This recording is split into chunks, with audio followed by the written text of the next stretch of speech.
হ্যাঁ, প্যান্ডেল 20 তারিখের মধ্যেই কমপ্লিট করতে হবে। তুই রাস্তায় দাঁড়া, আমি বাড়ি থেকে বার হচ্ছি। কোথায় যাচ্ছ? আমি মার্কেটে যাচ্ছি, কিছু কেনাকাটা বাকি আছে সেগুলোই করতে। মাথার উপর বিয়ে, আমার টাকা পয়সা সব শেষ, আর তোমার শপিং শেষ হচ্ছে না। আর একটু কেনাকাটা বাকি আছে, আজ আমাকে যেতে দাও, আর যাবো না। ঠিক আছে, যাও। আর যদি তোমাদের মতো স্ত্রী থাকে না ঘরে, তাহলে তার জীবন ধ্বংস হয়ে যাবে। The number you are calling is switched off. Please call again. এতবার কল করছি তাও ফোনটা রিসিভ করছে না কেন?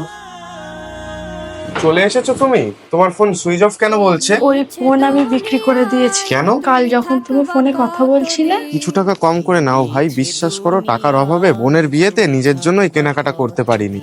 এই নাও, আমি আমার ফোন বিক্রি করে তোমার জন্য জামা প্যান্ট কিনে এনেছি। তুমি বাড়ির সবার জন্য কেনাকাটা করে দিয়েছো, কিন্তু নিজের জন্য কিছু কেনোনি। আজকালকার ওয়াইফেরা নিজেদের কথা ভাবে, তুমি তোমার স্বামীর জন্য নিজের শখের ফোন বিক্রি করে দিয়েছো। সত্যি ওয়াইফ হলে এমনই হওয়া উচিত।